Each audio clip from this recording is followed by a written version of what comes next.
Hello, dear viewers, and welcome back to our channel, where we bring you the most compelling and insightful updates from the world of the British royal family. Today, we delve into a truly captivating and emotionally charged situation unfolding within the House of Windsor, as two beloved princesses find themselves at the heart of a complex family drama, played out against the backdrop of one of the monarchy's most cherished annual traditions. Before we embark on this intricate journey, do remember to show your support by liking this video, subscribing to our channel, and ringing that notification bell so you never miss our in-depth analyses. Your engagement truly helps us continue to bring these stories to light. For generations, the British royal family has retreated to the serene and majestic Scottish Highlands each summer, finding respite and reflection amidst the sprawling estates of Balmoral. This cherished annual tradition is more than just a holiday. It's a vital period for the royals to unwind from their demanding public duties, to reconnect as a family away from the relentless glare of the world's media, and, crucially, to convene for pivotal discussions regarding the monarchy's future plans and pressing issues that impact the institution. It's a time for both relaxation and strategic deliberation, a delicate balance struck between private life and public responsibility. However, this year's gathering is poised to be unlike any other in recent memory, steeped in an palpable undercurrent of tension and profound personal challenges. The focal point of this unfolding narrative involves King Charles III's two nieces, Princess Beatrice and Princess Eugenie, the daughters of Prince Andrew, Duke of York, and Sarah Ferguson, the Duchess of York. Their impending arrival in Scotland marks a profoundly significant moment. It will be the first time they are set to reunite with the extended royal family since their parents were once again thrust into the harsh, unforgiving glare of the international headlines. In a development that has sent ripples of surprise throughout royal circles, Prince Andrew himself, alongside his former wife, Sarah Ferguson, have already made their way to Scotland, arriving ahead of the main royal contingent.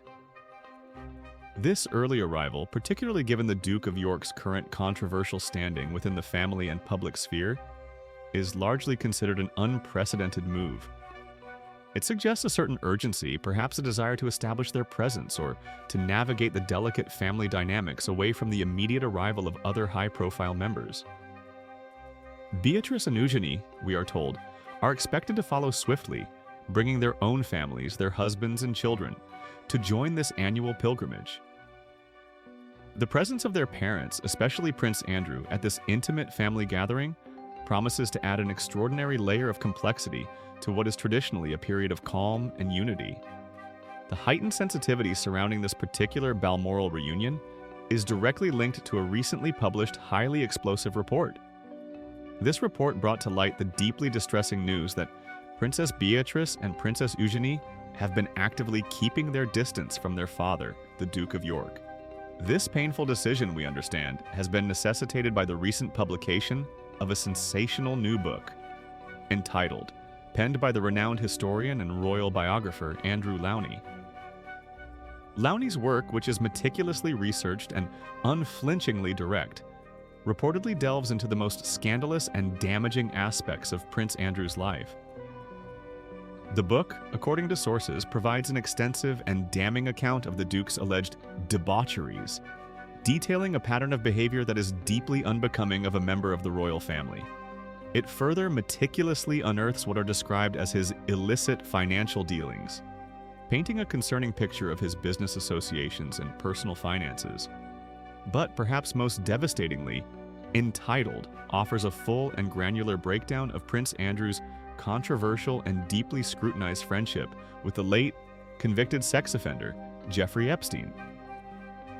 The book's revelations leave no stone unturned, laying bare a narrative that has already caused immense reputational damage to the Duke, and, by extension, cast a long shadow over the monarchy itself. The impact of these revelations on Princess Beatrice and Princess Eugenie has been nothing short of profound. A source intimately acquainted with the family's inner workings previously confided in the Mail newspaper, revealing the depth of the princesses' anguish. According to this insider, both sisters are utterly mortified by the claims and allegations meticulously laid out within Lowney's biographical exposé.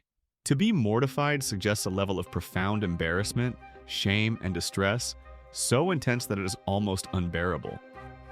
Imagine the weight of such public accusations against your own father, particularly when your lives are lived so publicly, every action scrutinized, every association questioned. The source further elaborated that due to the gravity and the nature of the accusations, Beatrice and Eugenie have felt compelled, almost forced, to keep a distance from their father. This isn't merely a casual estrangement. It implies a conscious, perhaps even painful, decision to create a physical and emotional buffer, an attempt to protect themselves and their own burgeoning families from the fallout of their father's controversies. Adding another layer to this poignant situation, the esteemed royal expert Ingrid Seward, a veteran observer of the monarchy, has offered her insightful perspective on the princess's plight. Seward has publicly stated that the two young women are currently navigating a very difficult and indeed horrid period in their lives.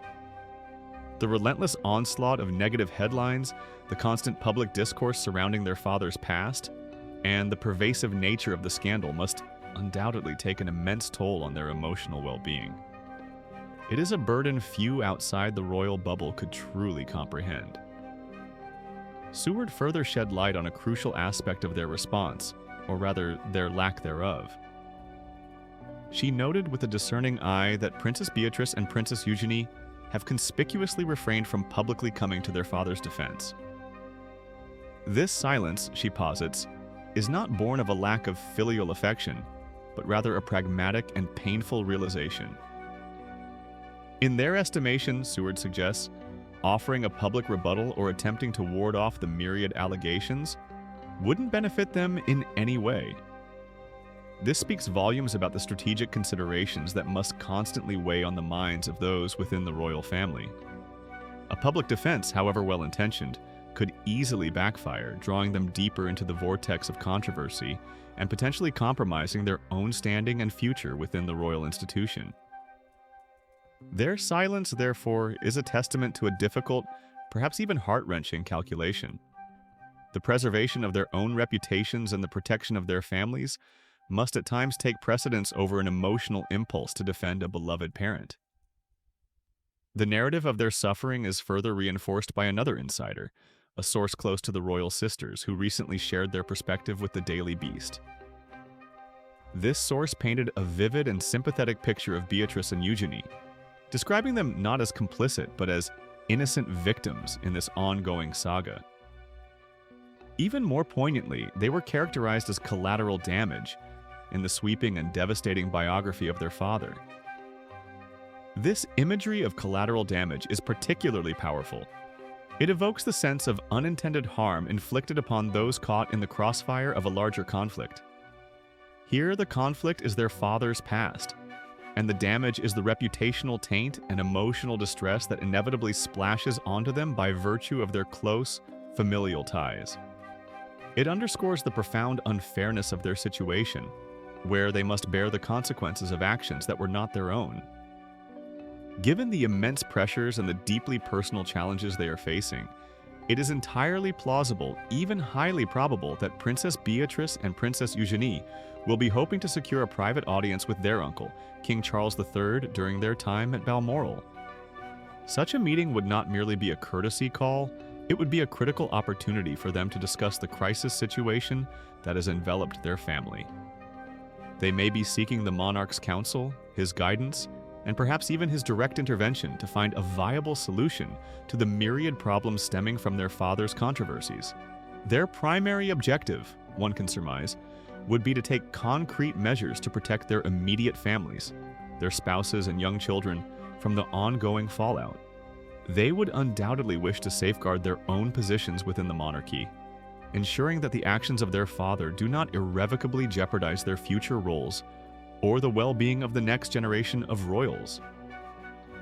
What makes this situation particularly heartbreaking and complex is the undeniable thread of enduring affection that binds the princesses to their father. Despite the profoundly damaging claims that have been leveled against him, despite the public outcry and the difficult decisions they have been forced to make, the girls, as the sources consistently confirm, still deeply love their father. This fundamental human emotion adds a profound layer of tragedy to their ordeal. They are caught between their filial devotion and the overwhelming need to protect themselves and their loved ones from the reputational and emotional consequences of a scandal that is not of their making. This poignant dichotomy, love for a parent versus the imperative for self-preservation, is a struggle that resonates deeply with many, adding a universal human element to this very royal drama. As the royal family converges upon Balmoral, the air will undoubtedly be thick with unspoken tensions, delicate conversations, and the weight of shared history. How King Charles will navigate this sensitive family matter and what solutions, if any, can be forged during this annual retreat remains to be seen. The future roles of Prince Andrew, and indeed the ongoing public perception of the royal family itself, could well be influenced by the outcomes of these private discussions. The plight of Beatrice and Eugenie serves as a stark reminder that, even within the gilded cage of royalty, the most profound human emotions and challenges persist, often magnified by the relentless scrutiny of the public eye. This event certainly gives us much to reflect upon regarding the intricate dynamics of power, duty, and personal relationships within one of the world's most enduring institutions. What are your thoughts on this complex situation? How do you believe the princesses should navigate these trying times? Share your opinions and insights in the comments section below. We always appreciate your thoughtful contributions. Don't forget to like this video if you found our analysis insightful. Subscribe to our channel for more in-depth royal news, and join us for our next royal update as we continue to follow these compelling stories.